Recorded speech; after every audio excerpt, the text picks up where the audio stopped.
अचानक कधी पावभाजी खावीशी वाटली, घरामध्ये पाहुणे आले असतील, एक 10-12 जणांसाठी चमचमीत पावभाजी घरामध्ये करायची असेल तर जगातली ही सगळ्यात सोपी पावभाजी नक्की ट्राय करा। तर या व्हिडिओमध्ये एक 10 जणांना पुरेल इतकी पावभाजी दाखवलेली आहे। तुम्हाला कार्यक्रमासाठी थोडी जास्त प्रमाणात भाजी करायची असेल तर प्रमाण सुद्धा पुढे व्हिडिओमध्ये सांगितलेलं आहे, म्हणून व्हिडिओ शेवटपर्यंत बघा।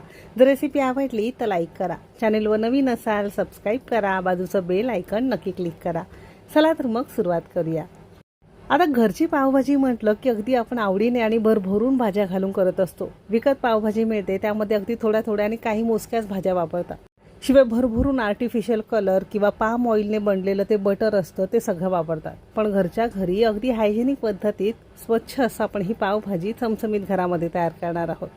आता घेतलेल्या सगळ्या भाज्या एक तर कपाने मोजून घेऊ शकता किंवा ग्रामने तुम्हाला व्हिडिओमध्ये सांगितलेलं आहे। अजिबात कोणत्याही प्रकारचं प्रिझर्वेटिव्ह कलर, आर्टिफिशियल फ्लेवर वगैरे न वापरता आज आपण ही पावभाजी तयार करणार आहोत। त्यासाठी मेजरिंग कपने अर्धा कप किंवा 100 ग्राम प्रमाणात इथे आपण गाजराचे तुकडे घेतलेत, अर्धा कप 100 ग्राम प्रमाणात इथे आपण फरसबीचे तुकडे घेतलेत, अर्धा कप किंवा एक मध्यम आकाराचं बीट त्याचे सालं काढून तुकड्यांमध्ये घेतलं। नॅचरल पावभाजीला लालसर रंग येतो। अर्धा कप आपण इथे फ्लावरचे छोटे छोटे तुकडे करून घेतलेत, अर्धा कप भिजवलेला वाटाणा घातलाय। तुम्ही फ्रोझन किंवा ताजा फ्रेश मटार वापरू शकता। एक 3 मध्यम आकाराचे आणि वजनी म्हणाल तर साधारणतः पाव किलो किंवा 300 ग्राम प्रमाणात इथे आपण कच्चे बटाटे सालं काढून तुकड्यांमध्ये घेतले। बटाटा थोडा जास्त घालायचा।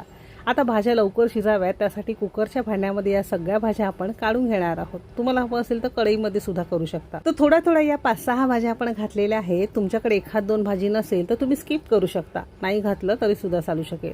आता विकत पावभाजी मिळते ना, त्यामध्ये या सगळ्या भाज्या वापरत नाही, म्हणून असे पदार्थ घरामध्ये तयार करा।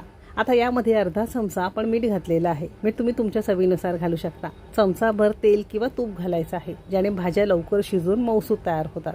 आता फक्त भाज्या पुरतील इतपतच यामध्ये आपण पाणी घातलं। जर 2 कप तुमच्या भाज्या असतील त्याला 1.25 कप म्हणजे थोडंसं वर असं पाणी घालायचं आहे। खूप जास्त पाणी घालायचं नाही, नाही तर भाज्या कच्च्या राहतात। झाकण लावलेलं आहे आणि कुकरला मध्यम आचेवर साधारणतः 4 ते 5 शिट्या काढून घेणार आहोत।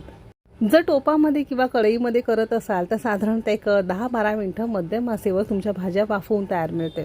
तर कुकरला बरोबर 5 शिट्या आपण काढून घेतल्या। कुकर थोडासा गार झाला की याचं आपण झाकण उघडून बघितलेलं आहे।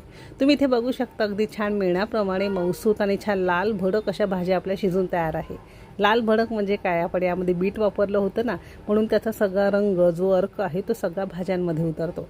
म्हणजे बीट सुद्धा आपल्या पोटात जातं आणि भाजीला छान लालसर नैसर्गिक रंग येतो। याच पद्धतीने आपल्याला पावभाजी करायची। आता इतकी भाजी छान मऊसूत शिजली ना, तर अगदी तुम्ही झाऱ्याने जरी म्हणाल तरी अगदी छान हे मेणाप्रमाणे मऊसूत होतं। आता पावभाजी बनवायची तर पावभाजी मॅशर असावंच असं अजिबात नाही।